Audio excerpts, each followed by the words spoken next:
Buenos días para los que están en el área de Latinoamérica, buenas tardes para los que estáis en Europa y buenas noches para los que estáis en el sureste asiático y la parte este del Pacífico, ¿no? Bueno, primero que nada, ya os lo he mandado, os he dicho por email, pedir disculpas. Se ve que pesáis demasiado, éramos más de 1.400 y se nos ha colgado el sistema. Bueno, ahora lo que estamos haciendo es grabarlo, con lo cual también da una cierta serenidad y es la parte positiva, ¿no? Por otro lado, el hecho de que se haya colgado el sistema, pues es una oportunidad de mejora que supongo que los técnicos sabrán aprovechar adecuadamente. Damos por iniciado este simposio online con el título ¿Puede la pandemia del COVID-19 favorecer el uso de la acupuntura y la medicina china tanto para el tratamiento como para la prevención de enfermedades? Es una pregunta que vamos a tratar de resolver hoy aquí con los ilustres ponemos de los que disponemos, pero antes que nada, como coordinador o presentador, me toca lo que procede, que es decir, lo de ser agradecido es de ser bien nacido, o al revés, es de bien nacido ser agradecido, y por lo tanto primero vamos allá con los agradecimientos. Agradecimientos a Cátedra China, la podéis encontrar en www.catedrachina.com. Cátedra China, y desde aquí ya mando unos saludos a su presidente de honor, el excelentísimo embajador de España en China, Juan Leña, también a su presidenta ejecutiva, la profesora Rosa Cervera, y así como a la junta directiva y al comité ejecutivo que han tenido la deferencia y el riesgo de confiar en que me ocupara de la organización de esto, ¿no? Indicaros que Cátedra China es una asociación independiente y sin ánimo de lucro, integrada por miembros de la comunidad docente, profesional, empresarial, mediática e institucional, tanto española como china, que su principal actividad es la conexión con las desarrolladas profesionalmente por cada uno de los miembros del claustro, y aquí sí me digno yo, como miembro del claustro, en introducir como actividad también las cuestiones de la medicina tradicional china. Cátedra China promueve el debate, la información y el análisis riguroso sobre las realidades de China y organiza y participa en mesas redondas, conferencias en el ámbito académico y profesional y en simposios como este, divulgativos y de alguna manera que responden a preguntas que nos podemos realizar. Impulsa las relaciones con las administraciones públicas, también con las organizaciones empresariales. Y es muy conocida por unos premios que concede anualmente, llamados Premios Cátedra China, que gozan de un renombrado prestigio, ¿no? Agradecer también a la Fundación Europea de Medicina Tradicional China, la podéis encontrar en www.mtc.es. La Fundación Europea de Medicina Tradicional China es una institución internacional creada en el año 1989 y como fundación privada tiene como principales objetivos la promoción, difusión, docencia, investigación y defensa de la práctica de la medicina tradicional china tanto a nivel español como a nivel internacional. Todo ello bajo criterios de calidad y rigor científico. La misión de la Fundación Europea es ayudar a normalizar esta disciplina milenaria en el marco legal, docente y asistencial, procurando que sea reconocida en los diferentes países y a nivel universitario. Continuamos con los agradecimientos, en este caso a la Escuela Superior de Medicina Tradicional China, que es adscrita a la Fundación Europea, fundada el mismo año y es pionera en el campo de la docencia de la medicina china en España. Desde 1990, la Escuela Superior de MTC ofrece estudios superiores y ofrece también un diplomado superior en acupuntura. Y desde el año 2003 también ofrece además seminarios y cursos de formación en acupuntura y medicina china a través de la Asociación Practitioner Register y la colaboración de las universidades de medicina china de Pekín y Yunnan. Indicar que desde el año académico 2015-2016, los estudios superiores en acupuntura y medicina china y el diplomado superior en acupuntura forman parte de la oferta formativa de la Universidad Europea del Atlántico como una titulación propia de la universidad. Más agradecimientos, en este caso a Practitioner Register, que es una asociación de acupuntores y profesionales de la medicina china, que nace como fruto de la colaboración en su día entre la Fundación Europea y la Pan-European Federation of TCM. La Asociación de Acupuntores y Profesionales Practitioner Register es una opción enfocada no solo a profesionales que ejercen, sino también dirigida a aquellos estudiantes de acupuntura o medicina china que optan por dicho Practitioner Register como un complemento para su formación. Es algo similar a un colegio de acupuntores. Imagino que se transformará en tal colegio de acupuntores en el momento en que esté regulada la acupuntura y la medicina tradicional china. Como tal, organiza y patrocina eventos y asesora a sus profesionales, consigue descuentos de las empresas del sector que les es propio, promueve la formación continuada, acredita centros de terapias a través de la Fundación Europea de MTC mediante auditorías de calidad. Y por último, también documenta a sus usuarios registrados y les mantiene informados mediante un newsletter mensual especializado de todos los avances a nivel nacional e internacional en medicina china. Con sus más de 1.400 usuarios registrados, Practitioner Register es la asociación de acupuntores más solicitada por todos los profesionales de la medicina china y es una organización a nivel de todo el Estado español. Finalmente, y no por ser la última, es la de menos prestigio, quiero presentaros a Biloba. Biloba la podéis encontrar en www.biloba.es y su filosofía y esencia es trabajar al servicio de la salud y del bienestar con la convicción de la existencia cierta de una realidad múltiple y a la vez holística. Seguir investigando y estudiando con la misma inquietud y deseo de aprender que cuando se iniciaba en la andadura del conocimiento y del saber es la misión y visión de Biloba, y ofrecer atención y terapias personalizadas en muchos campos, partiendo de la base reflejada por el aforismo hipocrático de que no existen enfermedades sino enfermos. Estudia cada caso de forma única e independiente, buscando la raíz original de los desequilibrios que nos aquejan, además de tener en cuenta todas sus manifestaciones. Biloba no puede desmarcarse de la persona de Nuria Lorite Ayán, gran amiga, una investigadora incansable, y a la que aprovecho que presento la institución en último lugar para presentarla a ella como ponente en primer lugar. Vamos allá. Nuria, aparte de que me trae unos recuerdos muy especiales de cuando yo empezaba con todos estos temas, y ella fue primero profesora y luego directora del Centro de la Escuela Superior de Medicina China en Madrid. Eran tiempos más difíciles, pero también muy divertidos aquellos. Y, bueno, pues Nuria fue el alma mater durante una época muy importante hasta que se decidió a realizar su tesis doctoral y centrarse mucho en temas de investigación, de los que en su momento, cuando ella hable, pues si quiere explicarnos algo, nos lo explicará, y de lo que yo tengo puestas unas grandes expectativas que estoy convencido que en los próximos años nos va a sorprender con noticias muy agradables para el sector en materia de evidencia científica y de descubrimientos en cuanto a investigaciones para determinados tratamientos. Muy brevemente, porque tengo aquí 7 hojas de currículum de Nuria, pero la voy a presentar de una manera muy breve. Nuria es licenciada en farmacia, es doctora también en farmacia por la Universidad Complutense de Madrid, con la tesis para el grado de doctor con el título Los alimentos y la medicina tradicional china. En dicha tesis doctoral obtuvo la calificación de sobresaliente cum laude y es doctora y compañera en doctorado desde el año 2015. Además de esto, es licenciada también en medicina tradicional china por la Universidad de Pekín, es técnico superior en terapias naturales en naturopatía por el RCU Real Centro Universitario El Escorial María Cristina, también tiene un PhD por la Cambridge International University, aparte de muchas otras titulaciones, y de las cuales yo quiero destacar los premios que ha obtenido como mujer representativa en todos los temas de iniciativas en terapias naturales, ¿no? Es de los primeros puestos, no solamente a nivel español, sino a nivel europeo. Y aparte, pues he tenido oportunidad de charlar con ella en una emisora de radio sobre terapias naturales también que dirige y que tiene mucho éxito y mucha audiencia. Nuria, lo siento, los otros 3 folios los dejo, si no, no acabaríamos. Entonces, te doy la palabra para que puedas proceder a tu presentación.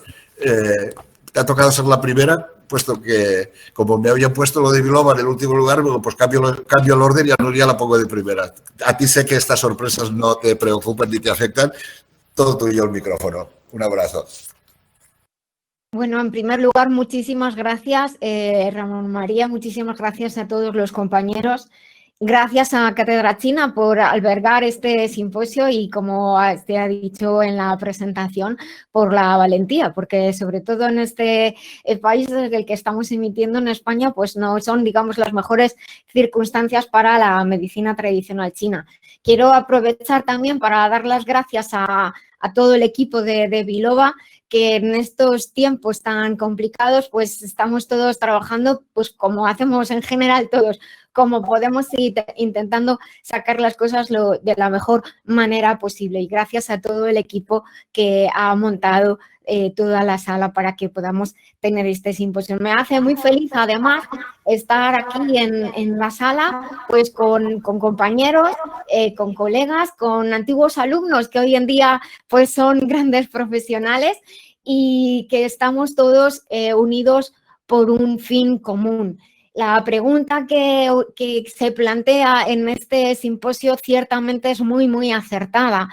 Y yo pues lo que voy a hacer es compartir con todos vosotros cuál ha sido mi experiencia justo en relación con el COVID. No me voy a centrar, aunque haya alguna pincelada de la investigación en otras áreas. Pero finalmente, como vamos a ver, pues nada está separado no existen compartimentos estancos en las enfermedades.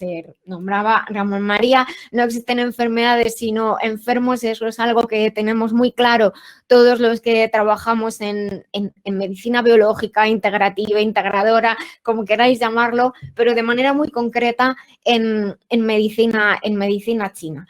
Me gustaría comentar con vosotros qué aprendizajes nos está trayendo el COVID, porque ciertamente nos ha puesto a todos en la vida patas arriba y en relación con la medicina y con la investigación significa algo muy importante y algo muy importante también como estamos queriendo dejar patente en lo que a medicina china se refiere.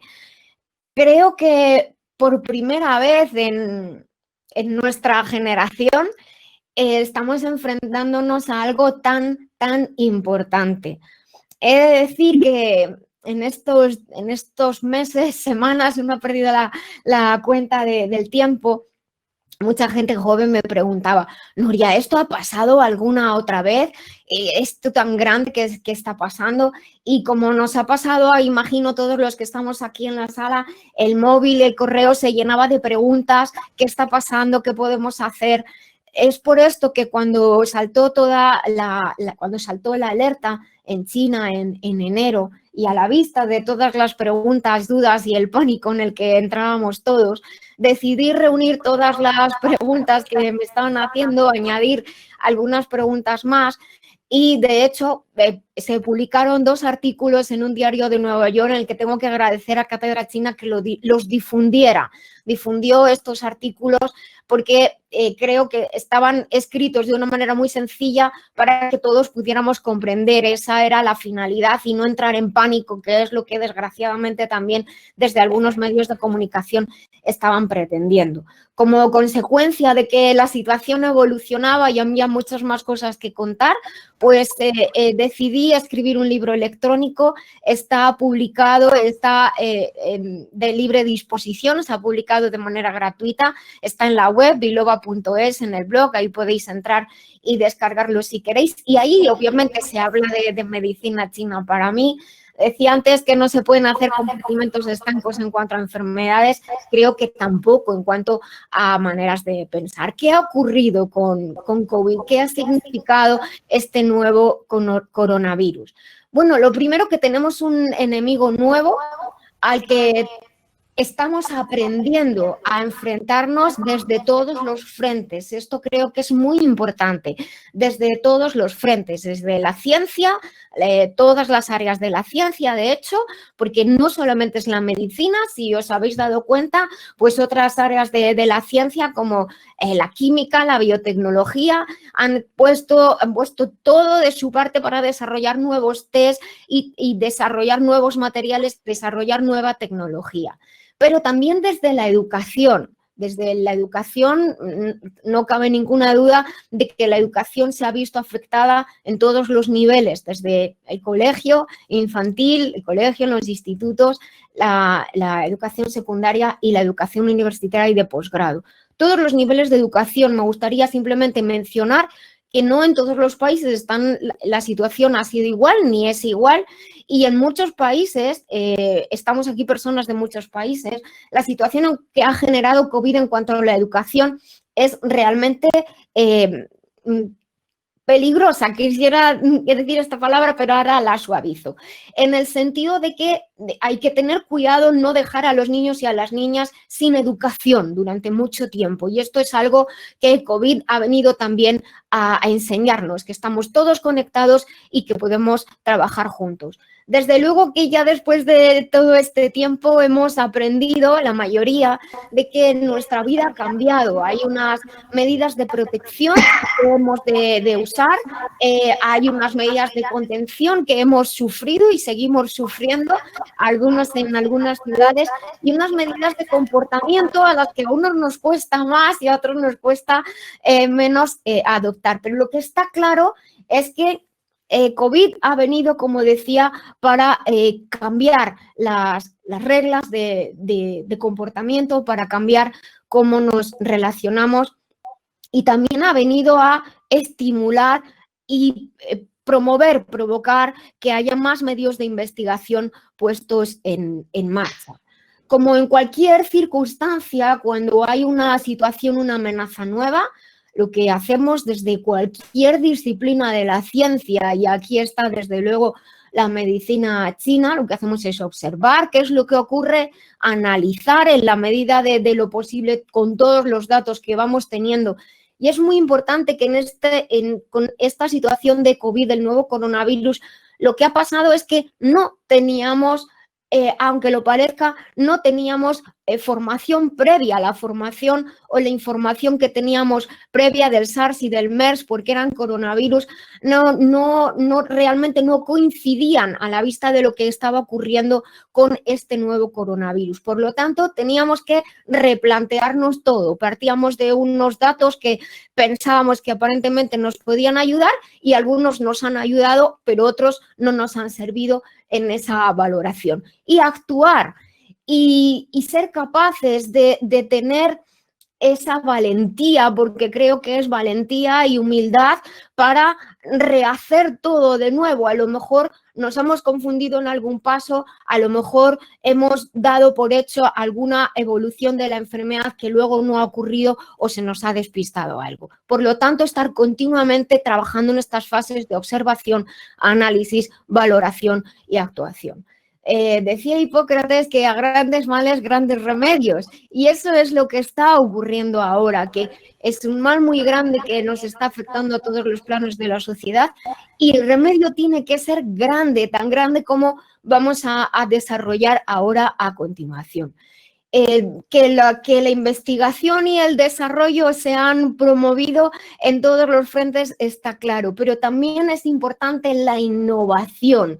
Y ahí es donde quiero ir, porque la innovación significa, como hemos visto que ha ocurrido en China, que quizá por primera vez la ciencia convencional, la medicina china occidental que decimos, ha dejado, desde el punto de vista de la medicina occidental, que la medicina china entre y podamos trabajar de manera conjunta.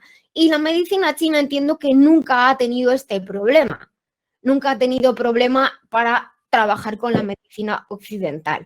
Por lo tanto, parte de esa innovación que se abre para crear nuevos patrones de análisis, también de valoración y de actuación, parte de esa innovación es el por qué no trabajar juntos. Pero esto lleva implícito que los científicos que venimos de la ciencia convencional o que estamos en ciencia convencional tenemos también que abrir más la mente de lo que normalmente debería estar abierta, porque tal como está escrito ahí en la diapositiva, COVID ha venido a forzar, ha venido a acelerar, como esto es como un curso acelerado de crecimiento personal, pero en la ciencia, ha venido a forzar las estructuras, ha venido a demostrarnos que solos no podemos caminar. Ciertamente, la medicina china en esta circunstancia actual puede actuar sola en ciertos estadios de la enfermedad, pero no en los más graves. Y repito, eso desde la medicina china lo sabemos y lo tenemos claro, pero el trabajar de manera conjunta es lo que hace que 1 más 1 sea mucho más que 2, que eso es muy importante para mí. Una de las, yo creo, de los cambios que ha generado COVID en el plano de la ciencia y de los distintos planos de pensamiento y la combinación de distintos paradigmas. Hablando con muchos compañeros, yo les decía, bueno, ¿aquí a qué estamos? ¿A crear puentes o a dinamitar los puentes? decidid vosotros, porque en el fondo si tenemos posibles soluciones, ya hasta introduzco la palabra soluciones con un posible delante, hasta si tenemos posibles soluciones, hasta tenemos diferentes ideas que pueden aportar en nuevas maneras de ver la situación y por lo tanto nuevas respuestas. ¿Qué queréis? ¿Dinamitar el puente y cada uno en su lado y cada uno que se busque la vida hablando claro? Pues no. Vamos a intentar crear, vamos a intentar primero mantener los puentes que hay y vamos a intentar mantenerlos. Y ahí es donde me gusta decir que hablemos de la resiliencia de la ciencia, tan de moda que está la palabra resiliencia, y en muchas ocasiones ocurre que la ciencia se comporta un poco tirana. Me vais a perdonar la palabra, pero marca una cierta rectitud que impide el crecimiento. Por eso el crear puentes, me quedo con el crear puentes que unan distintos paradigmas, crear puentes que aporten, puesto que hay distintos puntos de vista, posibles soluciones distintas y que además normalmente son compatibles y que estas soluciones y que estos puntos de vista está claro ya, porque además están los datos, están los porcentajes, es más de un 90% de la población en China ha recibido tratamiento de manera conjunta de medicina occidental y medicina china y los resultados han sido espectaculares. Tanto en la fase inicial de la enfermedad, en las primeras fases, como en las dos fases de prevención. Es decir, ahora que estamos todavía con el virus en la calle, la prevención sigue siendo importantísima. De hecho, hemos estado confinados. Y hay que pensar en prevenir porque el virus está ahí y va a llegar el otoño y se prevé que haya un repunte. El otoño o el cambio climático en las distintas partes del mundo puede hacer que haya repuntes de este COVID. Por lo tanto, la prevención sigue siendo importantísima. Y además, la ventaja es que esa segunda prevención que pongo ahí ya parte de lo que estamos trabajando en todos estos meses. Si hay algo muy importante que está ocurriendo ahora y que me parece maravilloso es la rapidez con la que se está compartiendo la información. Y de hecho se ha alabado desde todos los frentes la detección del virus, la publicación de la dotación genética del genoma del virus y cómo se está compartiendo absolutamente todo. Creo que incluso esas personas que tienen tendencia a guardarse la información se están quedando atrás, porque estamos todos compartiendo abiertamente nuestra investigación. En esa parte sí que pues os empiezo a contar ahora cómo ha sido mi experiencia, pues aparte de las publicaciones. Mientras que estaba investigando el nuevo coronavirus, pues hice lo lógico. Y está Ramón María mirándome y como doctor en Derecho es el estado de la cuestión. Entonces los coronavirus antiguos, porque no es nuevo, pero existen y llevan con nosotros muchas décadas. Por lo tanto, aprender de cómo ocurrieron las cosas en décadas anteriores. Que hay estudios fascinantes de hace muchos años, varias décadas, donde ya se tuvo que lidiar con epidemias, no pandemias de coronavirus. Aprender del pasado, lo que funcionó en el pasado es importante y trasladar este conocimiento a la situación actual. Mientras que yo iba viendo cómo iban evolucionando las cosas y precisamente porque, como decía al principio, en mi trabajo, en mi investigación, siempre la medicina china lo que me ha permitido es tener un patrón de pensamiento distinto. He encontrado soluciones, aparentemente siempre dicen qué raro es esto, Nuria, y funciona y además encuentro la justificación desde la medicina convencional, fisiología, bioquímica, desde la ciencia convencional para entendernos, para poder explicarlo y exponerlo a las personas que no saben de medicina china. ¿Qué ocurre con este virus? Este virus está engañando al sistema inmunológico. Aquellas personas que tienen tendencia a desarrollar más problemas inflamatorios, que tienen tendencia a desarrollar más estrés en su vida o más estrés inmunológico, son precisamente aquellas que desarrollan fases medias y más avanzadas de la enfermedad, y esa mezcla, ese mare magnum de sintomatología aparentemente tan extraña. Yo iba teniendo todos los datos de los virus a los que se parecían en cuanto al comportamiento, y hablaba con los compañeros que estaban unos en atención primaria, otros en hospitales en primera línea, y les decía, observar esto, observar posibles infecciones de garganta de origen de otro tipo de virus, observar problemas parasitarios, observar esto, esto y esto. Y decían, ¿y cómo lo sabes? Y digo, ¿por qué? Es decir, porque hace 2 semanas que efectivamente todo lo que tú dices está pasando. Y no lo relacionábamos con COVID. Pues sí está relacionado con COVID. Lo que está haciendo COVID es despertar esto. No os quiero complicar mucho con más datos, pero simplemente dejaros esa idea. Podemos pensar de otra manera y ayudar a personas, a compañeros que a lo mejor ni siquiera saben medicina china, pero no importa. Como parte de esa investigación, pues surge, que lo siento mucho, Ramón María, pero en este momento todavía no lo puedo decir, surge un descubrimiento que yo misma me quedé muy, muy pasmada, porque dije, no puede ser. Y bueno, he encontrado una posible medida de contención y de prevención que, como ha de ser, debe ser validada por ensayos clínicos, y estamos esperando la autorización. Pero lo que quiero deciros que es importante es que a esa conclusión, que ya os contaré en detalle, se llega por pensar en términos de medicina china. Lo que hice después fue, como estoy comentando, traducir todo en términos de medicina convencional para que los compañeros que no saben medicina china pudieran comprenderlo, y decían, Nuri, tienes razón, si es que es lógica aplastante. Es muy importante lo que está pasando, y esto es un ejemplo de ello. Nos necesitamos todos, es muy importante. No dinamitemos el puente. Trabajemos con honestidad, trabajemos con humildad, y quiero pedir desde este simposio en el día de hoy a las autoridades que por favor no dinamiten los puentes, que nos dejen además trabajar a los científicos. Puede que cada uno de nosotros tengamos nuestras ideas, y eso es respetable, pero hemos de comprobar, analizar, probar y comprobar. Yo siempre digo que un científico no debería decir que no de primeras.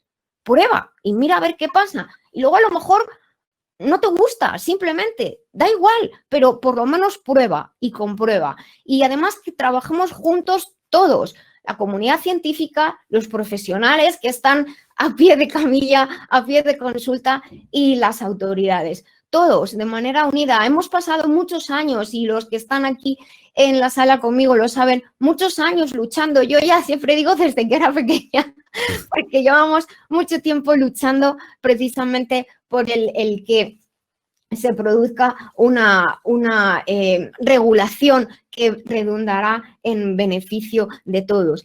Y además, hablo del otoño, pero COVID no se va a ir. No se va a ir ni el virus, ni se va a ir el cambio que ha generado en la sociedad, ni se debe ir el cambio que ha generado en la ciencia. Todo nos va a servir. Todo los cambios que hemos hecho van a venirnos bien.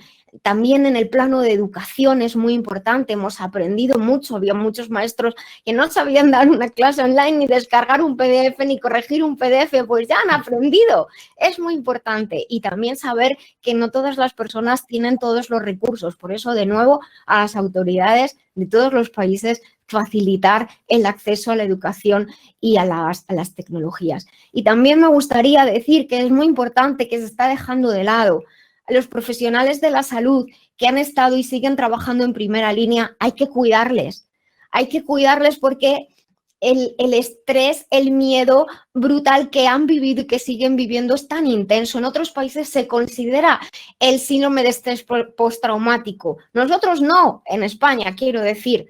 Pero los profesionales lo necesitan, ese cuidado. Y la medicina china, y concretamente la acupuntura, tiene mucho que decir ahí, tanto en cuidado como prevención.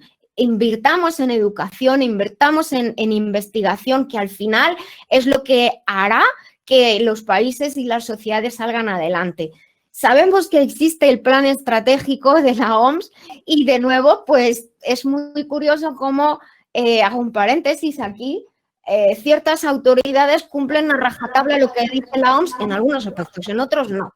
Entonces, aquí lo dejo, cada uno que piense lo que quiera, pero seamos congruentes. Y ya para finalizar, que no quiero quitar tiempo a mis compañeros, he hablado de humildad, trabajemos con humildad, no dinamitemos los puentes y mantengámonos con esta apertura que se ha creado, seamos abiertos y colaborativos. Yo tengo la confianza de que la medicina china, junto con COVID, ha venido para quedarse. La medicina china para bien y el COVID para ser controlado. Y en el fondo, dentro de un tiempo, algunos lo estamos haciendo ya, agradeceremos lo que ha pasado, porque está habiendo muchos beneficios. Ciertamente hemos sufrido muchas pérdidas, eso lo sé, y un abrazo muy grande a todas las familias, pero quedémonos también con esa aventura de la ciencia que es tan bonita de vivir. Muchas gracias. Muchísimas gracias, Nuria. Espectacular, como siempre. Estaremos muy atentos a estos ensayos clínicos de los que no nos has hablado, pero sabemos que están ahí, y a ver la publicación de los resultados en alguna revista de las importantes, como con revistas científicas, ¿no? Decir también que Nuria Lorite, junto con Mónica García, la que ahora voy a presentar, forman parte del Comité de Investigación del Observatorio de Acupuntura y Medicina China de la Fundación Terapias Naturales. Entonces, bueno, también gracias por la parte que me toca por colaborar en el Comité Científico de la Fundación Terapias Naturales. Sin más, bueno, una cuestión que es importante, lo digo porque será una pregunta que te haré yo, y es que cuando se habla de evidencia científica y muchas veces se acusa a las terapias naturales y en concreto a la acupuntura y la medicina china de falta de evidencia científica, bueno, has nombrado, aparte de los puentes, que está muy bien y que te lo compro, efectivamente es así, compartimos. No dinamitarlo. Aparte de los puentes está el tema de que no es los procedimientos y la metodología de evidencia científica para una medicina alopática como es nuestra medicina occidental, no son los mismos que los procedimientos y la metodología de investigación para una medicina holística como pueda ser la medicina, la acupuntura y la medicina. Exacto. De hecho, entraña una gran dificultad precisamente por la personalización, el método de trabajo es distinto. Un método de trabajo diferente necesita unos métodos de medida distintos. Es un ejemplo muy simple el que voy a decir, pero no medimos la distancia en kilos.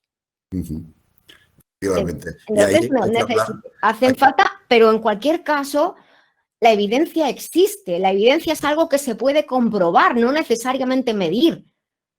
Y comprobar, hay muchas maneras de comprobar. Y, por ejemplo, en psicología o en psiquiatría hay muchas áreas de la medicina en las que medir es muy difícil. Existen escalas de valoración que además están estandarizadas y se utilizan para poder comprobar. En ese sentido hablaremos del concepto de mejora de la salud de Stephen Beers como acreditativo de la evidencia científica. Pasamos sin más, gracias Nuria, pasamos sin más a presentar a Mónica García. También tiene un currículo excelente que voy a reducir porque lo podéis encontrar en los links donde aparece el currículum de cada uno de los ponentes. En cuanto a los estudios cursados, ella es licenciada, Mónica es licenciada en Ciencias Ambientales, en la especialidad de Gestión Ambiental por la Universidad de León. Es doctora también en Física, Química y Ciencias Aplicadas, con la calificación de sobresaliente cum laude por la Universidad Jaume I de Castellón, aparte de tener muchos estudios complementarios, como puede ser el máster en Evaluación de Impacto Ambiental por el Instituto de Investigaciones Ecológicas de Cádiz, los estudios superiores en Medicina Tradicional China a través de la Escuela Superior de Medicina Tradicional China, actualmente de la Universidad Europea del Atlántico. Dirige su propio centro de acupuntura, masaje terapéutico y deportivo y reflexología, y en la actualidad además es profesora de la Escuela Superior de Medicina Tradicional China y, como he dicho, con muchas colaboraciones, como pueda ser formar parte del Comité Científico de la Fundación Terapias Naturales en el área de acupuntura y medicina china. Es coordinadora de dicho comité científico. y ha colaborado en la redacción de un informe recopilatorio de estudios científicos, noticias y guías sobre el tratamiento del COVID-19, editado por Cátedra China, la Fundación Europea de Medicina China y la Fundación Terapias Naturales. Mónica, he visto que, no sé si os habéis hablado, pero tu ponencia complementa muy bien lo que ha dicho, lo que nos ha explicado Nuria, y además de datos estadísticos de este puente ha habido en China más que en Occidente, entre la medicina china y la medicina occidental. Te damos la palabra y estamos ansiosos por escucharte. Muchas gracias Ramón María, compañeros, y gracias por la oportunidad de realizar esta ponencia. Muchas gracias a todos los que nos acompañan esta tarde. Y efectivamente, creo que compartimos bastantes cosas, hacemos un puente de unión entre la presentación fantástica que ha hecho la doctora Nuria Lorite. Y bueno, lo que voy a hacer es explicar de una forma muy sencilla y muy breve cómo la medicina china se ha utilizado en esta lucha contra el COVID en China y los excelentes resultados que ha tenido. La Organización Mundial de la Salud, en base a los datos epidemiológicos, ya indicó que el COVID-19 era un brote con una alta transmisibilidad. Eso implicaba que íbamos a tener una batalla que iba a durar muchos meses y que iba a alcanzar a muchos países. Por lo tanto, lo que se necesitaban era buscar más estrategias que nos permitiera tratar o abordar de una manera eficaz. Estos datos que podemos observar aquí están actualizados a día de ayer y en ellos podemos comprobar, como ya sabemos todos, que por desgracia se ha cumplido este pronóstico, que ha afectado a todo el mundo, que el porcentaje de afectados y de muertes, pues por desgracia, es muy elevado y que la lucha pues, continúa para bien y para mal. Al ser un virus que se ha identificado recientemente, las opciones de tratamiento farmacológico son muy limitadas y tal como ha comentado la doctora Nuria, hay que buscar otras opciones. En China se ha propuesto como una opción de tratamiento que se ha usado de forma muy amplia, como ahora veremos, y los resultados han sido fantásticos. Hay que recordar que la medicina china se basa en su aplicación tanto en la prevención, de forma fundamental, el tratamiento y en la recuperación de todas las enfermedades y patologías. El COVID-19, dentro de la medicina china, entra dentro de esta categoría de epidémica, enfermedad epidémica. La medicina china, en su larga historia de miles de años, siempre ha jugado un papel fundamental y muy importante en las graves epidemias. Esto ha quedado registrado en grandes clásicos de la literatura, como las fórmulas esenciales para emergencias de Sun Simiao, el Tratado del daño por frío, de Chan Chongying, y otros como el Tratado sobre la peste o análisis detallado de enfermedades febriles. Todo esto lo que ofrece es un registro, un resumen muy sistemático de todas las teorías básicas, la práctica, prescripciones, protocolos de tratamiento que se ha podido aprovechar de manera muy fructífera. China movilizó un equipo de expertos en medicina china sin precedentes, de alto nivel profesional, dotado de más de 4.900 expertos en medicina china, lo que supuso un 13% del personal médico que acudieron desde una etapa muy temprana, que demostraron tener una gran profesionalidad y ética médica y que ha supuesto una gran contribución en la lucha contra este COVID-19. El tratamiento se ha planificado adaptándolo a las diferentes fases de desarrollo de la enfermedad, de forma que la medicina china se ha aplicado desde el inicio en los casos leves y en las etapas de recuperación, y en aquellos pacientes graves y críticos ha surgido esta interesantísima y beneficiosa integración de la medicina occidental y la medicina china. Se trata de ir al origen del problema, acortar la duración de los síntomas como la fiebre, prevenir la progresión de la enfermedad, reducir la mortalidad y ayudar a esa recuperación. Durante la primera etapa del brote que hubo en Wuhan, muchos casos sospechosos que se encontraban en cuarentena, se les administró fórmulas fitoterapéuticas, se les aplicó acupuntura y tanto los síntomas se aliviaron de gran medida y se impidió, por lo tanto, esa sobrecarga a los servicios médicos. ¿Qué se hizo? Se hizo todo esto, este tratamiento, en base a la experiencia clínica, se examinó múltiples procedimientos de tratamientos por infecciones virales que ya existían, se revisaron las últimas guías de clínicas tanto a nivel nacional y provincial, diversos estudios de cohortes, series de casos, y al final lo que se estableció es un plan para el diagnóstico y tratamiento del COVID, combinando e integrando ambas medicinas y demostrando que la medicina china no solo es eficaz, sino que además es económica y de muy fácil acceso. Desde el 22 de febrero del 2020 se iniciaron varios estudios de cohortes, series de casos, estudios de intervención y múltiples ensayos clínicos. Gran parte de los mismos estaban muy centrados en esta integración de ambas medicinas. Algunos de ellos son los que podéis observar aquí, que han sido publicados. Y Yu Yanhong, portavoz del Ministerio de Sanidad chino y subdirectora de la Administración Nacional de Medicina China, en referencia a uno de los más recientes, indicó que una gran cantidad de práctica clínica ha confirmado el efecto del tratamiento combinado de la medicina tradicional china y la medicina occidental en pacientes con neumonía por coronavirus. También indicó que la participación temprana de la medicina china en el tratamiento de la nueva neumonía por coronavirus ha producido un efecto notable. Este reciente estudio, en el que se estudiaron 102 casos, los síntomas leves tratados con medicina tradicional china, el tiempo de desaparición de los síntomas se redujo en 2 días, así como la duración promedio de la estancia en el hospital. La tasa de mejoras en las pruebas de imagen aumentó en un 22% y la tasa de recuperación en un 33%. Se produjo también una reducción de un 27,4% de la tasa de casos comunes a severos y un aumento del 70% de los linfocitos. En el caso de los síntomas severos, la reducción de ese ingreso de estancia hospitalaria se redujo también en más de 2 días. De estos resultados se sugirieron varias fórmulas fitoterapéuticas, como la decocción Chin-Pai-Tu, y en 701 casos que fueron administrados, la tasa de curación efectiva fue superior al 90%. Parece ser que entre los distintos mecanismos de acción se observó la inhibición de la replicación del COVID al actuar sobre múltiples proteínas ribosómicas, inhibición de la respuesta inmunitaria excesiva, eliminación de la inflamación a través de la regulación de la vía relacionada con la inmunidad y las citoquinas. Son varios los estudios y los autores que han hecho referencia a esta gran evidencia y a los síntomas, a los resultados tan buenos que se han obtenido, al amplio uso que se ha realizado, pero también ha sido muy importante ese estudio previo, esa unión de ambas medicinas. En el Hospital Provincial de Medicina Tradicional China de Hubei se estudió y se formuló programas de prevención y tratamiento y protocolos de acupuntura y moxibustión, los cuales han jugado un papel fundamental, estableciéndose unas directrices sobre intervención de acupuntura y moxibustión para el COVID-19.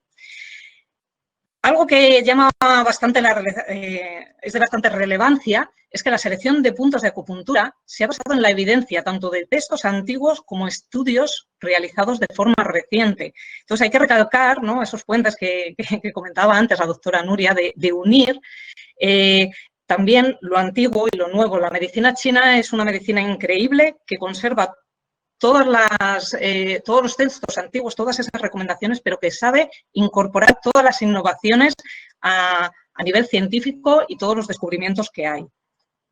Y esto pues lo estamos viendo muy bien en esta actuación ante el COVID-19.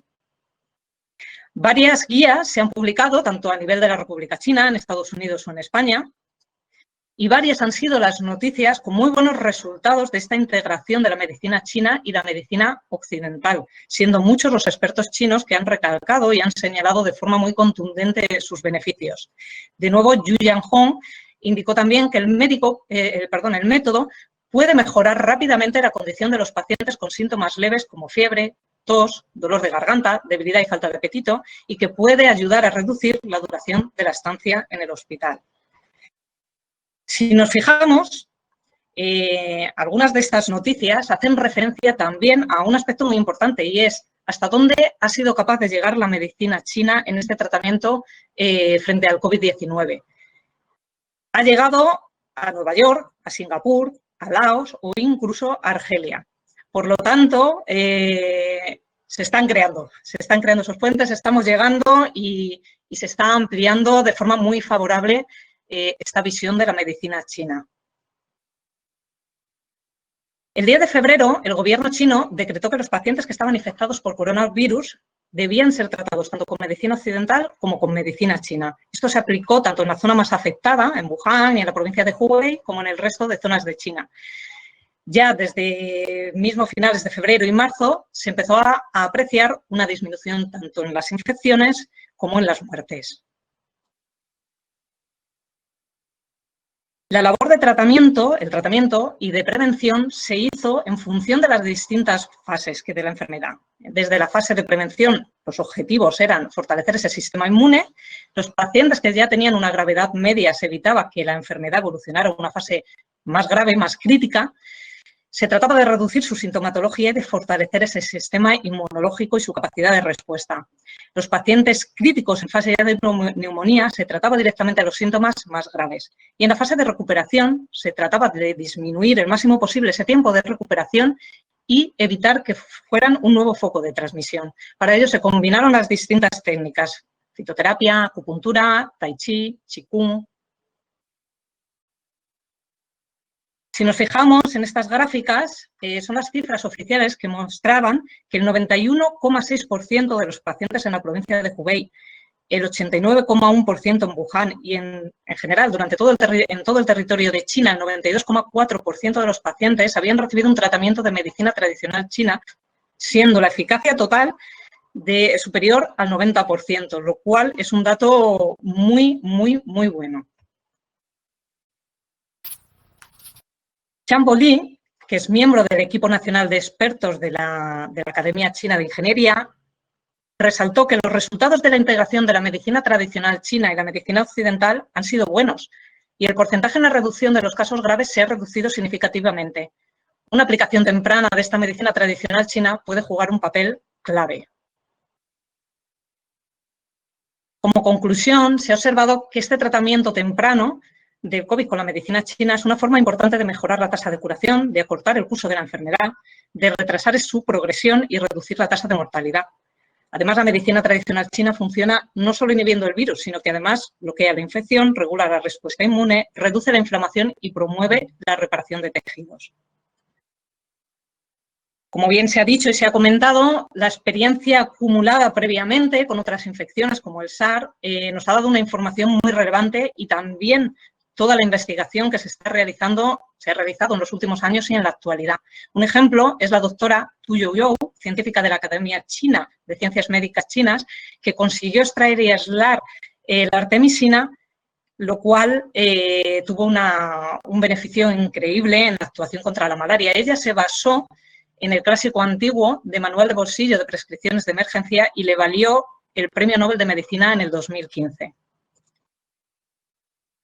Varias instituciones médicas, sobre todo las más cercanas a las zonas más afectadas de Wuhan y la provincia de Hubei, han establecido estos protocolos de integración y se ha dado una especial importancia también a las fórmulas fitoterapéuticas. No voy a entrar en detalle porque mi compañero Carlos lo va a explicar mejor, tan solo una pincelada de que, de nuevo, se aplicaron en función de las distintas fases de gravedad, tanto la fase de prevención, de influencia, neumonía y recuperación, y de esta forma la Administración Estatal de Medicina Tradicional China seleccionó 3 medicinas y 3 recetas que han demostrado una gran eficacia en este tratamiento de la enfermedad contra el COVID.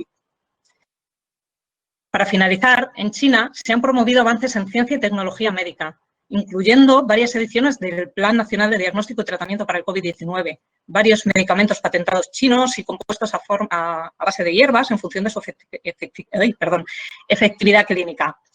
China está dispuesta a compartir con el resto del mundo su valiosa experiencia.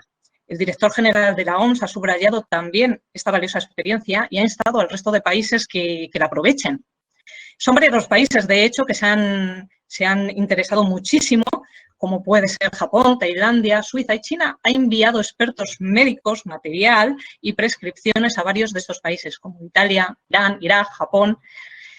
Ellos van a poder beneficiarse, se están beneficiando de esta fantástica medicina y esperemos que esto vaya más y nos llegue finalmente a nosotros.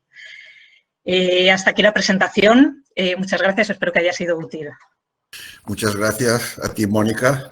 Bueno, como estará grabado, pues los interesados podrán ver las diapositivas porque has dado una cantidad de información en muy poco tiempo, sí, increíble. Y tal. Bueno, has nombrado a Xiangbo Li, y yo quiero hacer referencia a él, es un gran amigo, es, como has dicho, es el miembro del equipo nacional de expertos que mandaron a Wuhan, ¿no?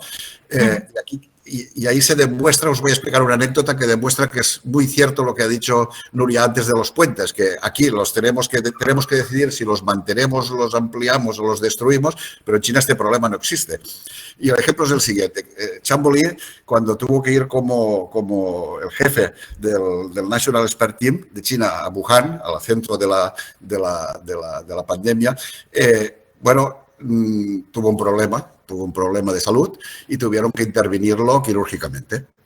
Entonces, esto ha estado a punto de costarle el divorcio. Yo lo conozco a él, conozco también a su mujer, no se ha divorciado de puñetero milagro, porque le intervinieron quirúrgicamente. Su hijo también estaba allí, formaba parte como uno de los miembros de este equipo, y fue a verlo al hospital cuando se enteró, porque él no dijo nada a nadie. Hay que conocer el carácter de Chamboli para esto. Y es que él está de presidente también en el Comité de Normalización de World Federation of Traditional Chinese Medicine Societies. Yo soy uno de los vicepresidentes, ¿no? Entonces, nos reunimos cada vez que voy a China y conversamos periódicamente.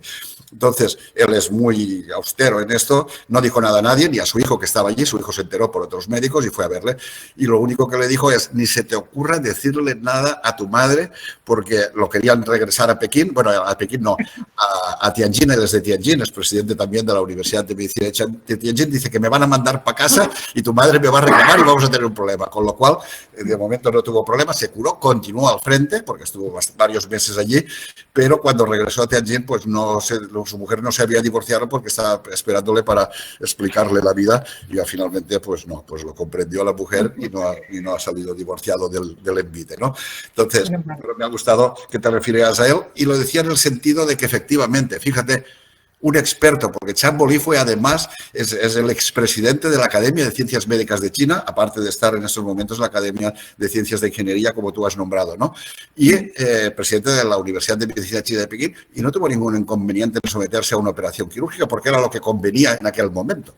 En cambio, aquí parece que tengamos problemas en pensar si la fitoterapia china o los tratamientos de medicina china que nos estáis explicando son compatibles o no con la medicina tradicional china. Lo has explicado perfectamente y con estadísticas. En China, desde el primer momento, más del 90% de los tratamientos han combinado la medicina occidental y la medicina china con resultados excelentes que, lamentablemente, por requisitos de la evidencia científica y de los protocolos, pues saldrán, has salido algunas publicaciones que tú has nombrado, pero el grueso de publicaciones saldrán posteriormente publicadas en revistas científicas y acreditarán que esto es así como muy, muy claramente y de una manera genial lo has expuesto, ¿no? Dicho esto, paso a presentaros a mi buen amigo Carlos Llopis. Carlos Llopis es licenciado en farmacia por la Universidad de Valencia, es técnico superior en medicina tradicional china de la Escuela Superior de Medicina Tradicional China y uno de los primeros profesores que tuvo la escuela también. Es máster en antropología de la medicina por la Universidad Rovira i Virgili, y puedo dar fe de ello porque este máster lo hicimos conjuntamente junto con el actual presidente de la Fundación Europea de Medicina China, Alfons Montserrat. Pero además es doctor en farmacia, y su tesis doctoral es en fitoterapia tradicional china por la Universidad de Valencia, ¿no? Actualmente es farmacéutico, además es profesor de la Escuela Superior de Medicina China, es director también de la revista especializada en la edición española del Journal of Traditional Chinese Medicine, es secretario general de la Fundación Europea de Medicina China y también es miembro del grupo de expertos europeos de la Fundación Europea de Medicina Tradicional China dentro del proyecto de investigación científica financiado por la Comisión Europea, el proyecto CHECH, que quiere decir China and Europe Taking Care of Healthcare Solutions. Hay algo que a él no le gusta que diga, pero lo voy a decir, tanto si le gusta como no.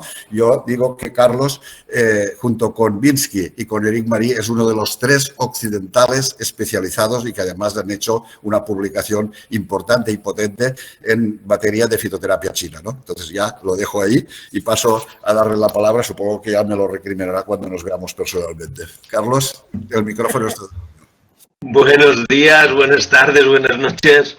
Gracias por esta presentación, esta amplia presentación, pero creo que los compañeros que tengo pues me han superado bastante con creces, ¿no? En primer lugar, pues también agradecer a la Cátedra China la oportunidad que me ha brindado de poder explicar una pequeña parte en referencia al COVID, porque tanto mi compañera Nuria como mi compañera Mónica pues me han acotado muchísimo el espacio de donde trabajar y para poder dar alguna novedad en este aspecto. Enlazando un poco con lo que ha dicho Mónica, que hablaba de que dentro del estudio del COVID, dentro de China, cómo se ha ido estudiando, las diferentes fases que se han ido presentando y las formulaciones que se estaban utilizando en cada una de estas fases. Y esto también lo quiero enlazar con un apartado que ha hecho Nuria, y en la que explicaba que la dificultad que tiene la medicina china en demostrar su capacidad o demostrar en poder medir hasta dónde puede llegar para ver esa evidencia científica, porque el problema que se nos presenta, claro, es que dentro de lo que sería la metodología occidental, lo que tenemos son unos estándares, unas formas muy cartesianas de poder actuar, mientras que dentro de la medicina china, pues que se hace bastante personalizado a cada paciente. Y dentro de todas esas formulaciones que se han ido utilizando en el trabajo, en el tratamiento del COVID en sus diferentes fases, se basan en formulaciones básicas, puntuales, pero que han ido adaptando dependiendo de la situación que se iba presentando. Por eso en todas las publicaciones que nos van apareciendo, vemos que nos dicen la formulación, pero le añaden, le quitan, porque la están adaptando para esa nueva situación. Para entrar un poco así detalle, primero que nada, entender un poco cómo se ha ido analizando el tema del COVID-19. Se ha analizado, intentado entender un poco la enfermedad, pero desde el punto de vista, digamos, más de la medicina china. Y para ello se han tenido en cuenta diferentes aspectos. Un aspecto importante, ver cómo cambiaba la lengua, ver cómo cambiaba el pulso. Uno de los síntomas más característicos que se daba era en referencia a la tos y la flema, ver cómo se presentaba, qué aspectos fisiopatológicos nos iba dando, para al final intentar dilucidar un síndrome que al final se veía que era una complejidad de síndromes que intentaremos darles una visión más sencilla desde estas pequeñas líneas. En primer lugar, la humedad. Uno de los síntomas que nos van caracterizando al COVID es esa pesadez, es ese cansancio, esa fatiga. Claro, y eso es lo que nos da síntomas característicos propios de la humedad patológica que entendemos desde el punto de vista de la medicina china, con sensación de pesadez, de plenitud, de posiciones que no llegan a ser del todo completas. Y claro, esa acumulación que se nos hace de esa humedad, llega un momento que esa humedad turbia bloquea y nos bloquea también el pulmón, y eso lo que hace que en el momento que se quede obstruido el pulmón nos dificulta la respiración, y eso nos da pues los siguientes síntomas, que serían fatiga, dificultad respiratoria, pero todo como patógeno responsable sería la humedad. El siguiente cambio estaría entre la lengua y el pulso. El pulso, si es un problema de acumulación de humedad, evidentemente lo detectamos más, un pulso más resbaladizo. Si el problema principal que se nos va aconteciendo es esa acumulación de humedad, también se nos van presentando cambios en la lengua, haciendo que la capa pues, sea más grasienta, que sea más viscosa, más pegajosa, y poco a poco lo que nos está dilucidando un poco el problema, cómo va evolucionando. La siguiente. En tercer lugar nos aparece pues se ha pasado una. En tercer lugar nos aparece ya esa flema. Y más pensando, dice, claro, si resulta que estamos indicando que hay humedad, que está obstruyendo, ¿cómo es posible que no suele aparecer esa cantidad de flema y que además esa tos es seca? Bueno, muy fácil, porque esa humedad, como hemos dicho, al final lo que está haciendo es obstruir las vías de pulmón y entonces no tiene esa salida, no encuentra la salida y entonces se nos queda ahí acumulada, dificultando sus funciones de ascenso y de descenso del pulmón y lo que nos da esa sensación de tos seca, falta de flema. Claro, todo ello al final, ¿qué tenemos que hacer? Intentar, y siguiendo el principio básico de la medicina china, que siempre lo que buscamos es utilizar el contrario. Claro, si nos queda una tos seca, ¿qué tendremos que hacer? Hidratar, humedecer, para intentar ir reduciendo toda esta tos. Por eso la siguiente, a ver si no me equivoco, nos aparecía entonces... Quiero correr más de lo que toca y no puede ser eso. Entonces nos aparece lo que llamamos un síndrome complejo. Un síndrome complejo porque, claro, si nos atenemos un poco a las directrices que nos hablaba Mónica, en que el COVID se encuadraba dentro de esas patologías febriles que seguían el tratado principalmente el tratado del Shanghai, que nos dice que es una patología febril debida al factor patógeno frío y cómo este va evolucionando a medida que se va interiorizando. Por eso nos van apareciendo síntomas entre una capa, entre otra. Entonces aparecen esos síntomas que dicen, no, estamos entre Taiyang, Shaoyang, entre Shaoyang, Yangmin, entre Taiyang, Yangmin, incluso en las fases más cronificadas, que pueda llegar al Shaoyin, al Taoyin, al Taijin, al Shaoyin o a la última que sería el Huiyin. Aquí he puesto las más características. Dices, bueno, cuando persiste mucho porque está en la capa superficial, está penetrando, pero se queda ahí, no conseguimos eliminarla completamente y eso hace que se vaya perdurando con el tiempo. Y o bien que se interiorice, que llegue Yangmin o que incluso pueda atravesar Yangmin y lo que está haciendo es que se vaya cronificando más y afectando más a lo que sería la vida del propio paciente. Aquí tenemos, como bien ha dicho Nuria, tenemos que aprender a convivir con el virus. Va a estar ahí latente. Aquí en esta diapositiva lo vemos, pero desgraciadamente no lo podemos ver. Pero tenemos que saber convivir con él. Porque claro, el no aprender a convivir nos va a dar también muchos problemas después, que será en la recuperación. Si analizamos un poco las diferentes publicaciones que se han hecho de cómo, qué primeros síntomas se nos iban presentando, atendiendo a esta parte occidental, para poder llegar a crear esos puentes con la medicina china. Fijaros que los síntomas fundamentales que nos dicen: fiebre, tos, sensación de falta de aire. Todo eso venía a que esa acumulación de humedad, esa transformación con el calor, se presentaba la fiebre y que además se nos bloqueaba el pulmón, dificultando la respiración. Pues ya tenemos ahí los síntomas más característicos con los cuales de inicio se consideran como puntos clave y como que podrían dar lugar a ese COVID. Principio terapéutico, queda claro, para esa tos seca, ¿qué es lo que tenemos que hacer? Humedecer, hidratar y eliminar esa flema que se ha bloqueado, disolverla y poderla eliminar.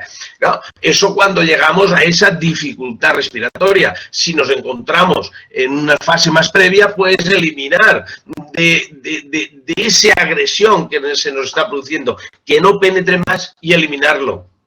Dependiendo de la fase donde nos encontramos, tendremos que ir actuando. ¿Qué pasa? Que dentro de todo ese cuadro sintomático, no todos los pacientes tienen exactamente toda la misma sintomatología.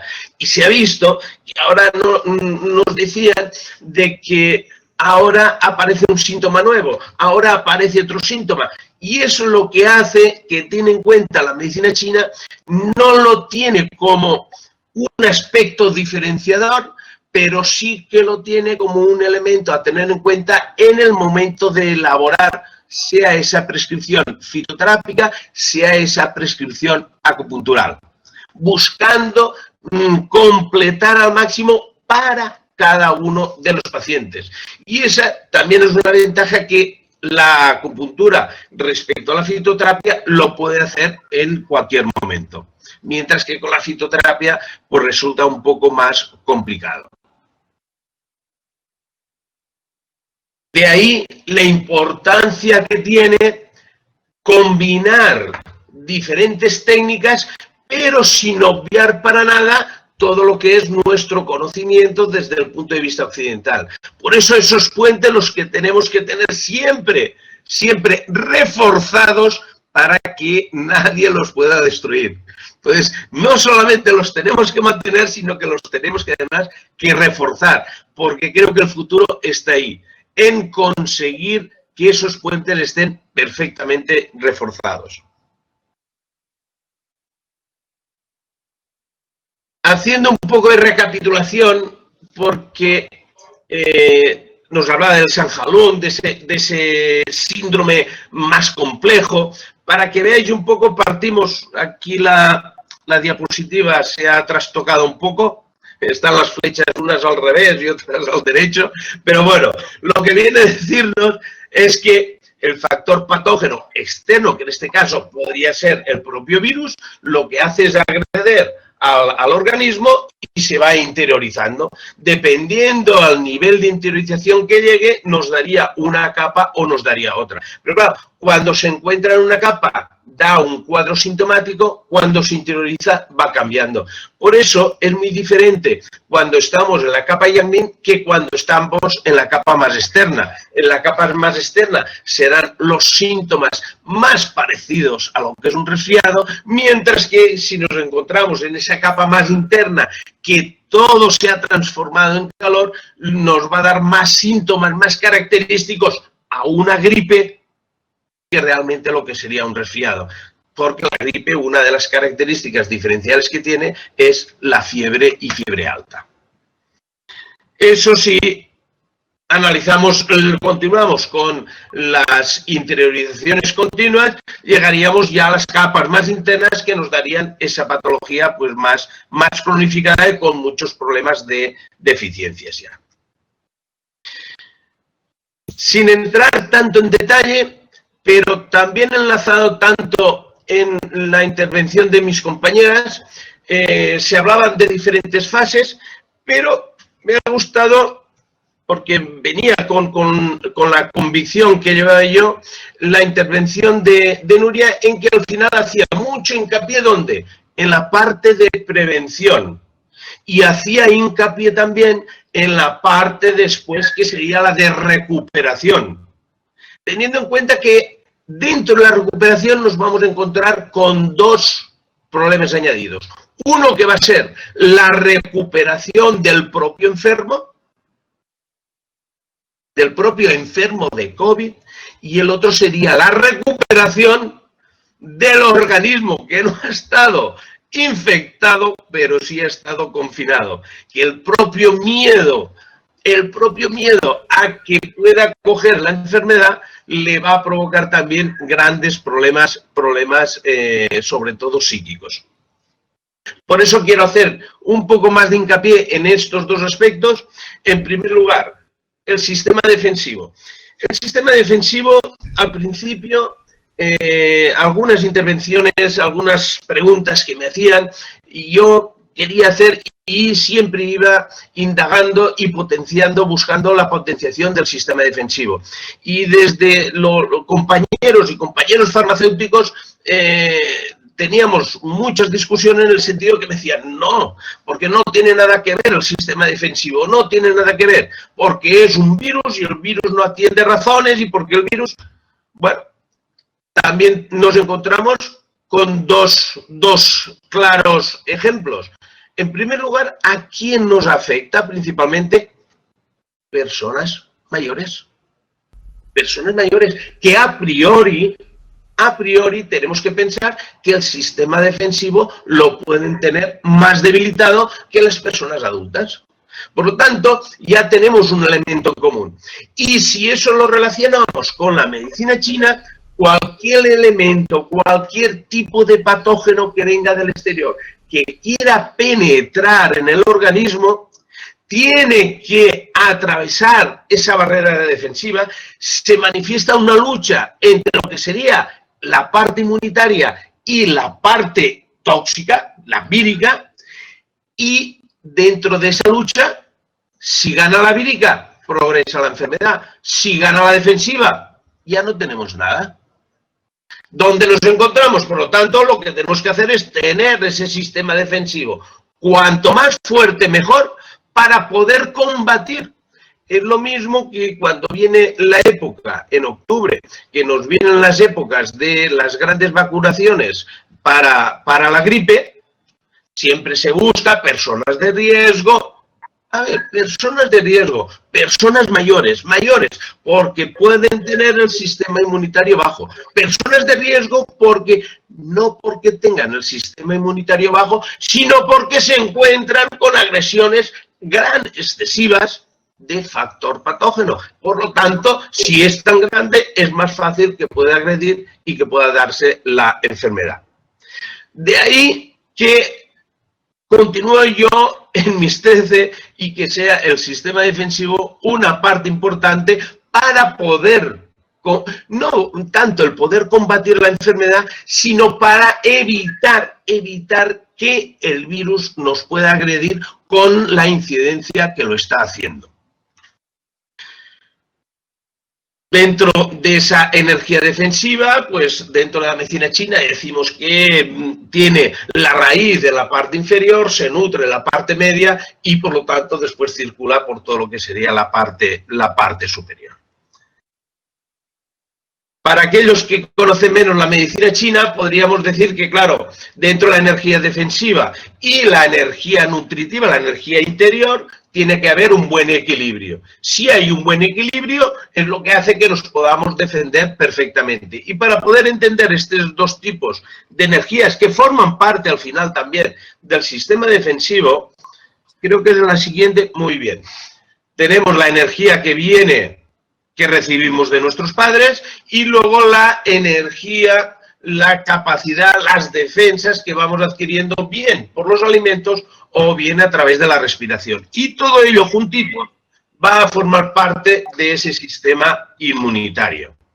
Por lo tanto, ese sistema inmunitario, por una parte, la alimentaria, tenemos aquí, la parte de energía interna, que lo que hace es actuar y circular a través de la sangre, por lo tanto tiene función de hidratación y nutrición, mientras que el sistema defensivo, la capa externa, tiene la función de proteger y de mantener la termorregulación. Las diferentes funciones que tiene el sistema defensivo, por lo tanto, evitar que pueda entrar y poder luchar para todos aquellos elementos que quieran penetrar en el organismo. Ahí tenemos los virus, los factores patógenos que lo que hacen es convivir y que quieren penetrar en el huésped, en este sentido. Para ello, evidentemente, cuanto más tengamos más fuerza en ese carácter superficial, la energía que circula por la parte más externa esté más fuerte, lo que nos va a hacer es que podamos cerrar mejor esas puertas de entrada del propio virus. Y para ello tenemos diferentes órganos que están encargados. Por una parte, tenemos el pulmón. Aquellas personas que tienen problemas de pulmón, que tienen deficiencias de pulmón, a nivel inmunitario siempre están mucho más débiles. Y es más fácil que puedan ser agredidas por cualquier tipo de agente externo. Lo mismo para aquellas personas que lo que hacen es no alimentarse correctamente, al final presentan esa deficiencia de la parte media, del bazo. Esa deficiencia lo que hace que, como no conseguimos esa buena nutrición, y por eso siempre es importante una alimentación sana y adecuada para conseguir todos los nutrientes. Si no lo conseguimos, nos encontramos con ciertas deficiencias y ellas se pueden transmitir también a nivel del sistema defensivo. Y no tienen por qué ser solamente a nivel individual, solamente pulmón o solamente bazo, sino que podemos tener una deficiencia de ambos y por lo tanto con la deficiencia de ambos pues más característica la falta de sistema defensivo. Para ello, siguiente, aquí. Para ello siempre hablamos y aquí no he querido ir a todas estas formulaciones que nos indicaban desde todos los estudios que se han hecho con el COVID-19, porque, como he dicho, llevaban bastantes personalizaciones en ese sentido, sino con aspectos más generales. Igual que aquí diríamos, bueno, para fortalecer un poco ese sistema defensivo, qué bien nos vendría el tomar de vez en cuando una jalea real. Y si esa jalea además lleva un poquito de ginseng, en determinadas situaciones nos va a dar más fuerza, más inmunidad, más bien. Desde el punto de vista de la medicina china tenemos una formulación muy típica para todo lo que sean esos problemas más de decaimiento, cansancio, que se relacionan bastante con el sistema defensivo, con el sistema inmunitario. Y es aquella que a mí me gusta llamarla como la decocción de los cuatro, se traduce como los cuatro hidalgos, pero me gusta llamarla de los cuatro señoritos, de los cuatro hombretones, en ese sentido. Porque realmente los hombretones son aquellos jóvenes que se creen que tienen de todo, pero llegan ciertos momentos en que necesitan un aporte externo para ayudarnos a conseguir esa energía. Tenemos ya para aquellos que ya tienen mayor afectación dentro de lo que sería la parte de pulmón y sobre todo que ya se está interiorizando y que más que se está interiorizando, que ya lo tengamos interiorizado porque se pierde el buen equilibrio entre el pulmón y el riñón. Y aquí tenemos la decocción BU, tonificar fe y pulmón. Una decocción que es típica para tonificar el pulmón y que lo que hace también es tonificar el riñón. Sobre todo para esos casos en que se nos presentaba con una tos muy seca, porque lo que hace es hidratar el pulmón y favorecer tanto el ascenso como el descenso de la energía del pulmón.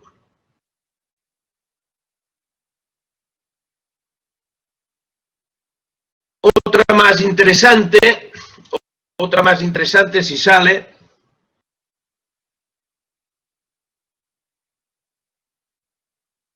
las defensas. Lo que tenemos que hacer es mantener ese sistema defensivo fuerte para decir, porque tenemos este virus que lo que ha hecho es coger como huésped al ser humano.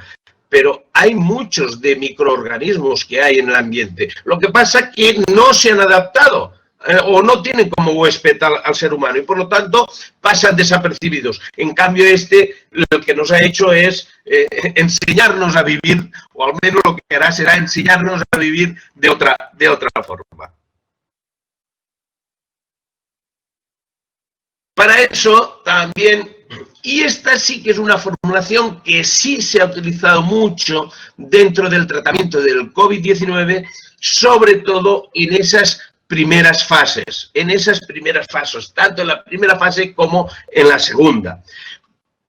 La formulación como tal está compuesta solamente por tres drogas, por 3 plantas, y es la que se conoce como la pantalla de Jade, es decir, la que realmente me va a fortalecer, me va a cerrar las puertas de entrada de esos microorganismos hacia el interior del organismo y además darme la fuerza necesaria para poder evitar que pueda entrar.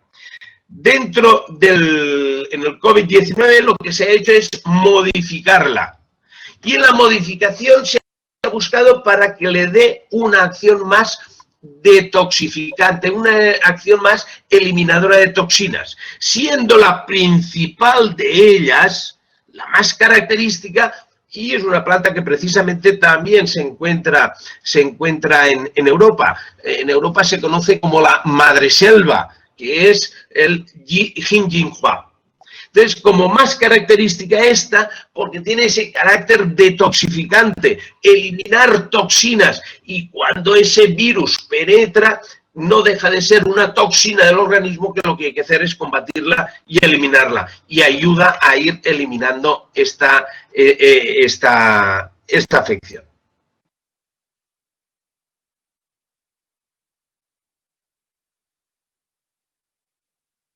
¿Qué pasa con esta nueva situación?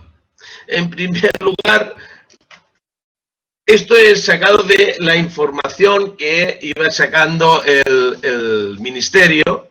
Y fijar una cosa, lo primero que nos dice, ¿por qué el COVID-19 apenas afecta a niños y se ceban ancianos? Como iba diciendo, pues precisamente porque niños, adultos, lo que tienen que es sistema defensivo más fuerte, los ancianos lo tienen más desgastado, y eso es lo que hace que pueda actuar más fácilmente.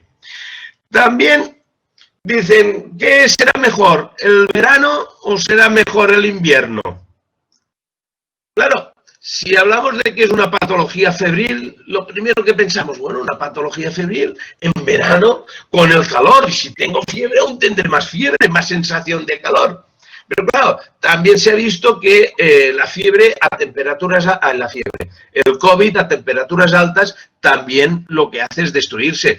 Pero esa misma explicación también la tenemos con el tema de la gripe. ¿Cuándo afecta más la gripe? No quiere decir que de gripe no haya en verano. También la hay, pero principalmente nos viene en invierno. ¿Por qué? Porque en invierno hay una mayor afectación, un mayor ingreso de esos agentes, de esos virus.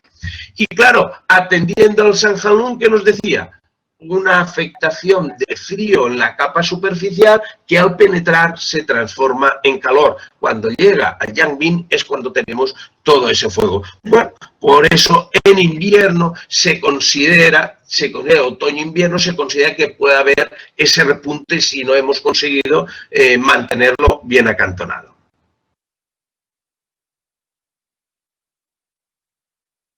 Por eso hay que defenderse bien, que otro de los problemas que nos podemos encontrar es que con estas defensas y con la gran mutación que está alcanzando la estructura del propio virus, que lo que puede hacer es que mute y que tendremos que buscar otro tipo de defensas.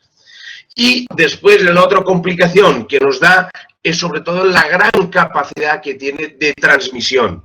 Por eso todas las medidas que se den en cuanto a distanciamiento y en cuanto a protección individual son también medidas muy importantes para conseguir ya no tanto defenderse, sino evitar la entrada del propio virus. Esto sería lo que correspondería a la parte de prevención. Pero ahora nos viene la segunda parte, y ya no solamente para aquellos que han estado durante 2 meses en la UCI y que ahora salen y que después de tanto tiempo, sino además todos aquellos que han estado confinados, que han sido el 99% de la población, confinados y sin poder salir, cambiando drásticamente todo tipo de hábitos diarios, lo que hace es todo eso afectar de una forma, sobre todo a nivel emocional, a nivel psíquico. Y eso lo que conlleva, y como bien nos decía Nuria, que uno, ya no solamente la gente del confinamiento, sino además todos los sanitarios que se encuentran y se han encontrado ahí en primera línea de fuego, que ahora no se les puede reconocer el que se encuentren con esa depresión, con esos problemas postraumáticos, cuando resulta que hasta hace bien poco, hace bien poco y hace tiempo, pero te ibas de vacaciones, cuando volvías de las vacaciones, menos mal, he descansado, he recuperado. Y hace unos años que parecía que después de las vacaciones venía una enfermedad nueva.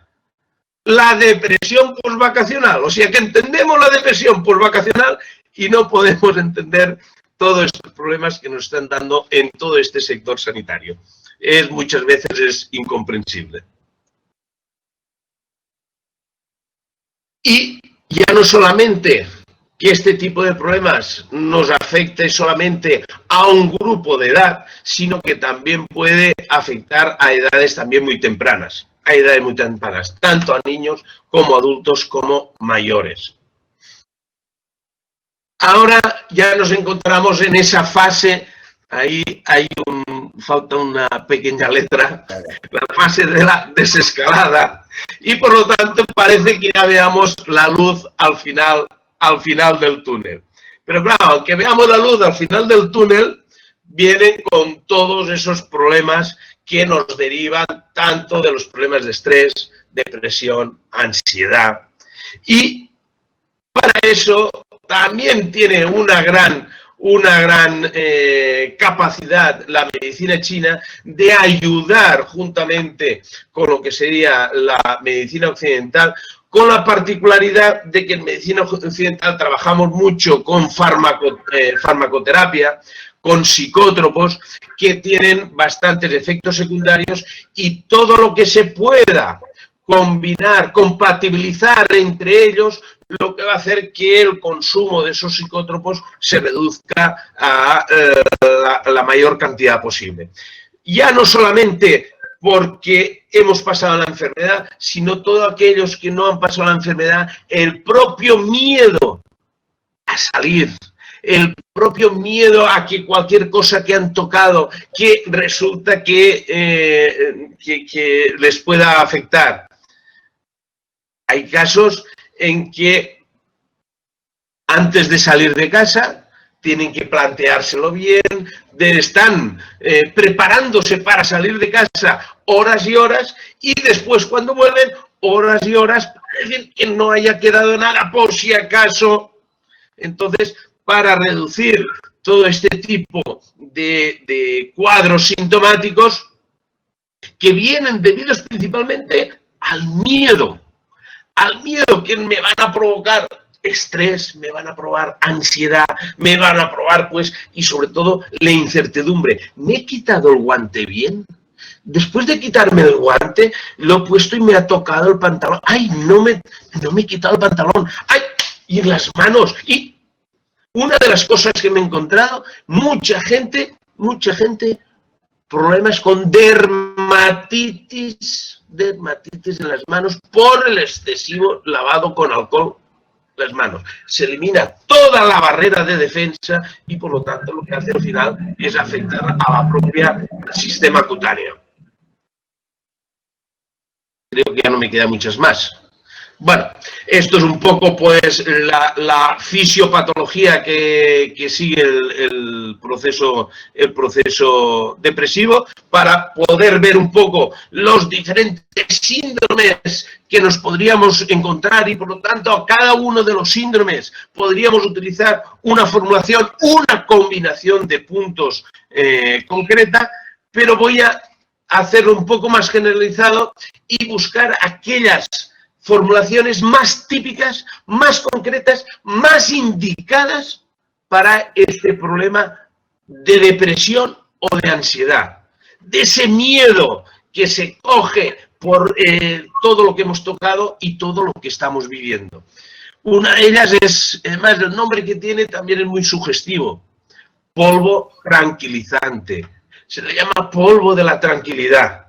Porque ¿qué es lo que nos hace? Es ayudarnos a mantenernos más tranquilos para no darle tantas vueltas a las cosas y conseguir mejorar, al final, toda la fisiología. Porque todos los problemas emocionales que hacen bloquear el hígado. Al bloquear el hígado afectan a bazo, afectan al corazón, afectan a la mente, afectan a la alimentación.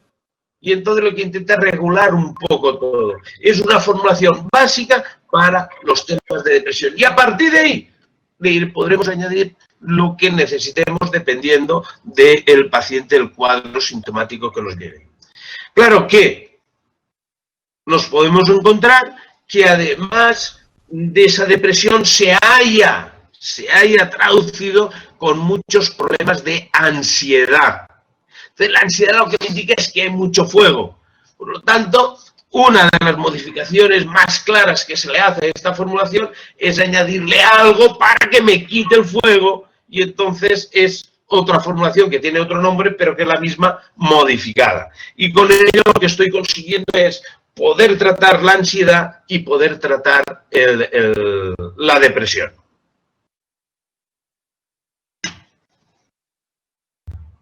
Aquí tenemos, si bien este confinamiento nos ha hecho a todos expertos, o casi expertos, dentro de estas nuevas tecnologías, también ha entrado en marcha una serie de emociones que antes no se tenían, y entre ellas pues la frustración, el insomnio, la ira, y todo ello viene debido como consecuencia a ese confinamiento que hemos estado sufriendo.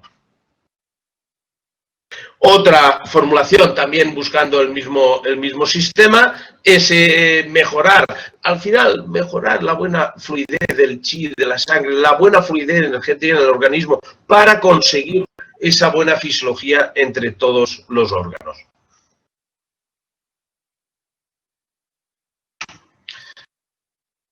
Por lo tanto, al final lo centramos... Ahí, no me sale el anterior. Ahí tendría que haber una imagen interesante.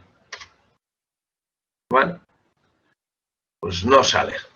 Bueno, al final, las consecuencias del COVID lo que nos dan son muchos problemas de depresión, ansiedad, y un elemento también importante a tener en cuenta, sobre todo con los problemas del COVID, será el mantener alerta ese sistema defensivo, porque es el que nos va a ayudar a que podamos ir combatiendo, sobre todo en las épocas en que la cantidad de virus que hay en el ambiente sea más floja, porque cuanto más fuerte tengamos el sistema defensivo, a poco que haya, como no supera, siempre vamos ganando. El problema es cuando hay ese repunte, que lo que va a hacer es que el COVID, del virus que hay en el ambiente, sea mucho más alto.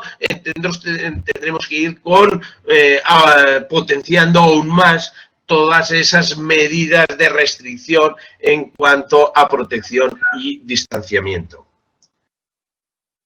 Y creo que es la última ya, fortalecimiento del sistema inmunitario. Bueno, eran unas imágenes ahí interesantes para clarificar el sistema inmunitario y la depresión. Gracias por vuestra atención. Espero no haberme pasado de tiempo. No, muchas gracias, doctor Llopis. Ha cumplido sobradamente con los 15 minutos que teníamos cada ponente. Dicho esto, yo quiero hacer un comentario, y es que yo antes de escucharte, Carlos, antes de escuchar al doctor Llopis, de medicina china no entendía nada. Y después de acabar de escucharle, sigo sin entender nada, pero a un nivel muy superior. Bueno, entonces, digo esto en el sentido de que quiero... Bueno, los que me conocen saben que soy doctor, que no médico, y soy doctor en Derecho, y por lo tanto está justificado que no entienda nada de estas cosas, ¿no? Pero sí quería hacer un comentario al respecto. O sea, una de las cosas importantes de este simposio de hoy es que estamos hablando de acupuntura y medicina china, y hay enfrente en la pantalla 3 doctores, bueno, conmigo 4, yo en Derecho, pero 3 doctores expertos y entendidos en medicina china, y además investigadores. Y digo esto porque normalmente los detractores de las terapias naturales suelen vender que la gente que se dedica a esto es gente indocumentada, sin estudios, iluminados. Bueno, pues no. Hoy ha quedado manifiesto y ha quedado patente de que la medicina china y la acupuntura, al igual que otras terapias naturales y al igual que la medicina occidental, pues tiene personas de nivel, no solamente de nivel de graduados o licenciados, sino también de doctorados, y además tiene investigadores como vosotros 3, a los que os agradezco mucho la intervención. Bueno, yo intentaré rescatar algunos minutos, que no decía nada y no he querido interrumpir al doctor Llopis, pero estaba pensando que para acabar más o menos en tiempo procuraré ser breve, ¿no? Entonces, lo que sí es evidente es que el surgimiento del COVID-19 ha sumergido al mundo en una compleja situación de la que en estos momentos aún no conocemos el desenlace. Que ante esta incierta situación, diferentes investigadores y profesores, y hoy lo hemos visto aquí de una manera muy patente, han puesto sus herramientas profesionales en pro de realizar estudios que permitan arrojar luz sobre lo que está sucediendo y especialmente sobre lo que vendrá después tras este confinamiento al que hemos estado sometidos, ¿no? Yo quiero contestar con un sí a la pregunta de si el COVID-19 favorecerá el uso de la acupuntura y la medicina china. Y contesto que sí, que lo va a favorecer por una serie de razones. En primer lugar, desde China, en el caso de la acupuntura y la medicina china, desde China, y como nos habéis explicado muy bien, aparte de combinar la medicina china y la medicina occidental en beneficio de los pacientes, no solamente de la prevención, sino también de los que no estaban contagiados, sino también de los tratamientos en cada una de las diferentes fases en las que se ha dividido y que nos ha explicado muy bien Mónica, se han realizado toda una serie de iniciativas y de conferencias internacionales, y yo creo que he participado en 8, una de ellas organizada por la OMS, en la que Zhang Boli y otros científicos de China, junto con expertos occidentales, discutían y debatían sobre estos temas, ¿no? Yo, lógicamente, cuando intervenía era para preguntar lo que habéis comentado y especialmente Nuria ha puesto encima de la mesa, ¿y los estudios clínicos qué? Y para demostrar esto y para que haya una evidencia científica, porque yo lo que decía es que todo esto no se va a entender en Occidente ni se va a aceptar si resulta de que no se demuestra científicamente que esto es así a través de los estudios clínicos adecuados y, por lo tanto, las publicaciones científicas adecuadas, ¿no? A pesar de lo que hemos dicho de las cuestiones metodológicas en cuanto a investigación alopática y investigación holística. Bueno, este es un tema, esto ha hecho que se conozca, aunque en algunos países como en España se ha utilizado poco. Yo tengo que reconocer y lamentar de que yo propuse al Ministerio de Sanidad español y también al Ministerio de Ciencia y Tecnología, al ministro Duque, la posibilidad de que hubiera expertos españoles, médicos occidentales españoles que participaran en estos debates y en estas reuniones, y la respuesta fue una callada por respuesta, por lo tanto no me hicieron ni puñetero caso y lo lamento. En otros países, como puede ser Italia, sí se hizo, y he visto también en las diapositivas de Mónica que explicaba diferentes países, aparte de Irak, otros países de la Europa del Este, aparte de los países del sureste asiático, ¿no? Donde sí ha tenido mucha repercusión este tipo de conferencias. Este es un tema. La otra cuestión es que se ha utilizado mucho la fitoterapia china en aquellos países donde era posible utilizarla, y en algunos países donde no era posible utilizarla se ha autorizado su utilización, por ejemplo en Italia.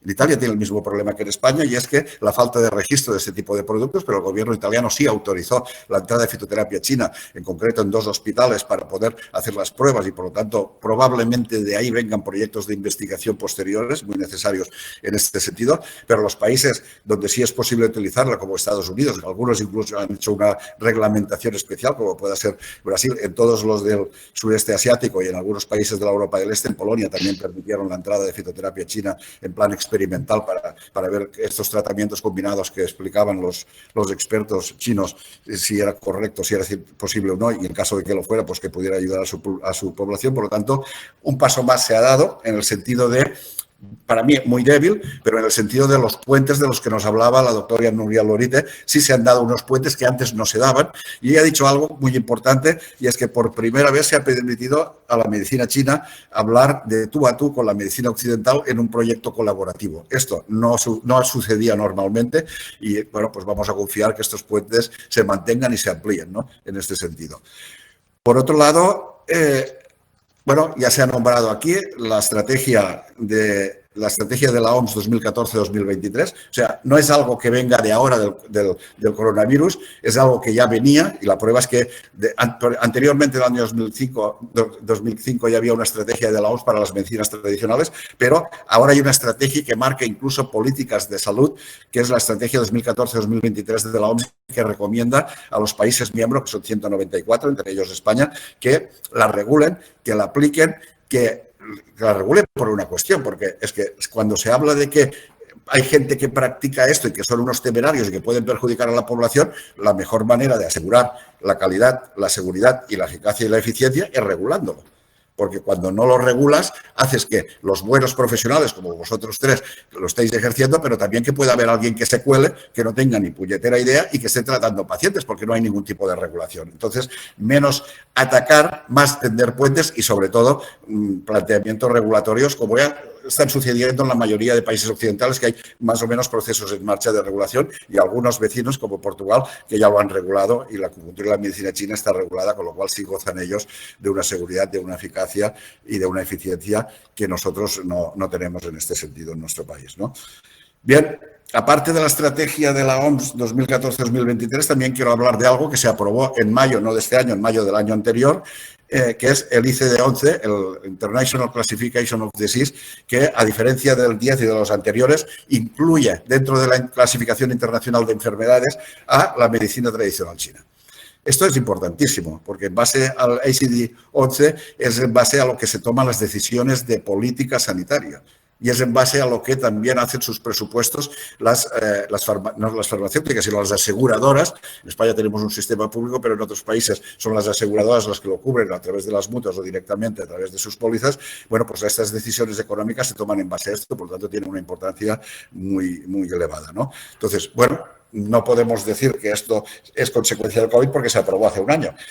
Y entre otras cuestiones, uno de los temas, ha habido una conferencia online de la Asamblea General de la OMS que se ha realizado hace un par de semanas, y después, posteriormente, unos días después, también la reunión del Comité Ejecutivo, donde se ha dado vía libre, y probablemente el año que viene ya esté en marcha este ICD-11, este ICD-11, donde va a contemplar no solamente la mortalidad, morbilidad, sino también va a recoger toda una serie de datos estadísticos que van a, de alguna manera, validar la utilización de la medicina tradicional china en aquellos países donde esté regulada, pero también en aquellos países donde no esté regulada, por el efecto inducido de ver qué es lo que se está haciendo en estos países, ¿no?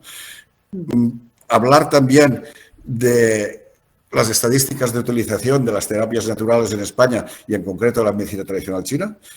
A mí, cuando se hizo la campaña sobre el escepticismo de las terapias naturales, me sorprendió mucho que el propio dos ministerios, como el de Sanidad y el de Ciencia y Tecnología, entonces hicieran una campaña en contra de las terapias naturales, argumentando que las estadísticas del organismo que realizaba estas estadísticas, perteneciente al Ministerio de Ciencia y Tecnología, por lo tanto, eran estadísticas propias del Ministerio, decían que más de un 68% de la población confía en la acupuntura, que lo ha practicado más del 53%, y que como consecuencia de esto, comillas, como la población es tonta, hay que perseguir todo esto, en vez de averiguar por qué hay esta aceptación tan importante de la acupuntura y la medicina china, pues se dedicaron a hacer una campaña de difamación. Y yo recuerdo, y esto le costó también una demanda al ministro, que todavía está pendiente de resolución, en el sentido de hacer la gracieta de que la acupuntura es como el vudú y que en estas cosas pues no hay que confiar, y al mismo tiempo que decía que la homeopatía debía estar en las farmacias, pero al lado de las chuches y no al lado de los medicamentos, ¿no? Bueno, pues supongo que ya llevamos un tiempo que igual se han dado cuenta de lo impropio de esta actitud.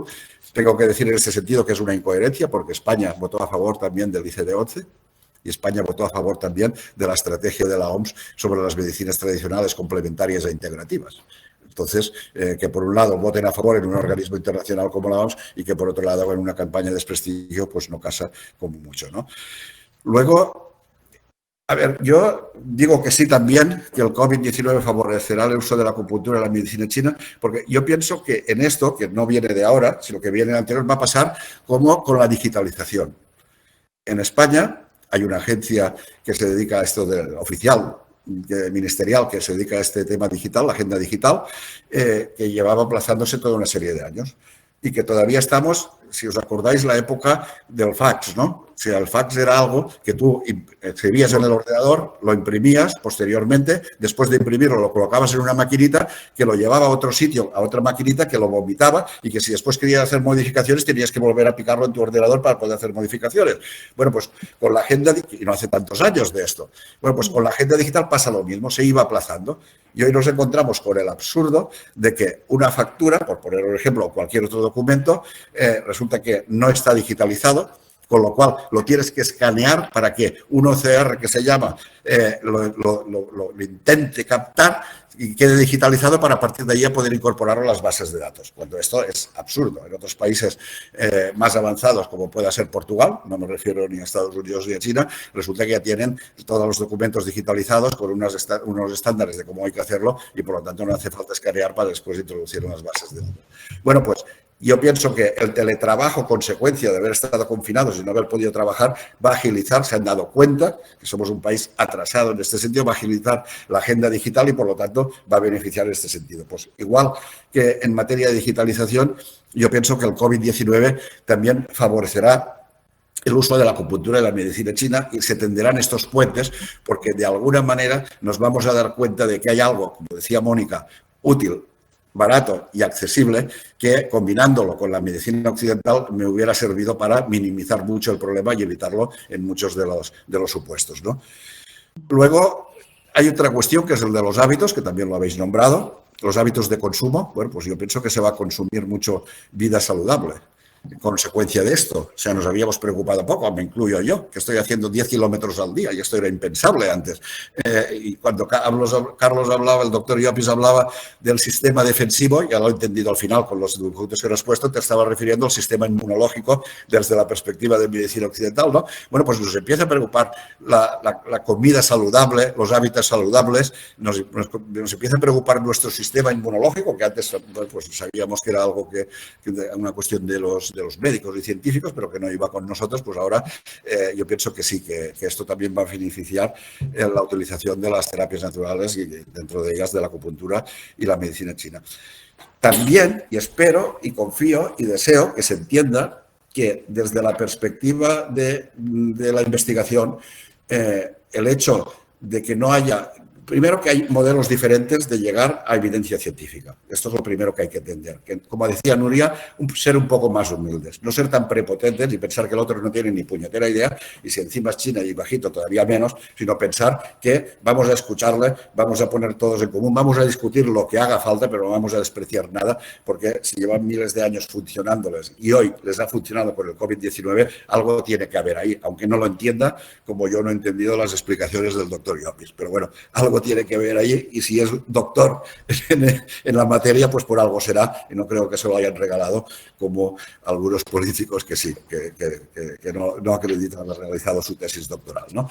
Entonces, yo en este sentido, que se entienda que la ausencia de evidencia científica desde los protocolos alopáticos de la medicina occidental no significa que no haya evidencia de resultados y evidencia de buen funcionamiento desde cualquier otra perspectiva. Y si hay otro modelo que incluso respecto a la propia medicina occidental, el modelo de investigación se está demostrando como no válido en muchas de las especialidades, como ha comentado Nuria, pues en este caso todavía más que vayamos avanzando y vamos a ver si el modelo de evidencia de funcionamiento, la evidencia de que realmente cura y no deja de ser más que un volver al pasado en el sentido de que antes los tratamientos eran la prueba-error, ¿no? Y cuando un tratamiento iba bien muchas veces, pues ya se utilizaba y lo pasábamos de uno a otro. Bueno, pues no vamos a despreciar esto, vamos desde una perspectiva científica a buscar un modelo que también se acomode a un sistema holístico que no puede resultar evidente desde una perspectiva alopática, ¿no? Bueno, esto por un lado, no quiero explicar más cosas de las necesarias, seguiremos avanzando en esta línea. Agradeceros el hecho de vosotros tres de estar aquí, decir que se abrirá un foro para que la gente que pueda acceder, se mandará por link lo que hemos grabado, que pueda acceder, puedan hacer preguntas. Os seguiremos molestando para que podáis contestar a las preguntas que se hagan. Y, por favor, a los que vean este vídeo, que cuando hagan una consulta que indiquen a qué ponente quieren que vaya dirigida para que se las podamos transmitir y que puedan contestarse. No quiero olvidarme también de otros agradecimientos, a vosotros ya os lo he agradecido, y otros agradecimientos a personas que han colaborado en la organización de todo este evento y en el caso concreto de Mireia Masip, por un lado, de la Fundación Europea de Medicina Tradicional China, también de María Rosa, de Rose, de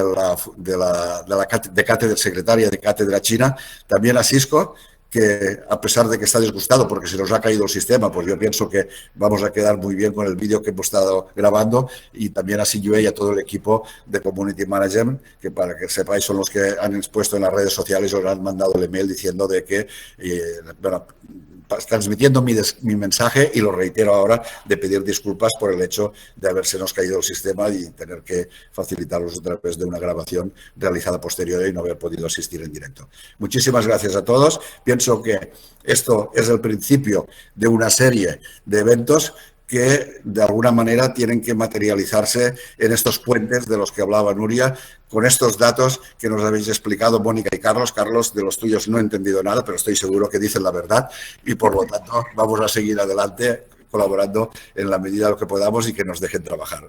Muchísimas gracias a todos, un saludo, y cualquier cuestión estaremos atentos a vuestros comentarios en el foro. Muchísimas gracias. Muchísimas gracias a todos. Gracias. Gracias.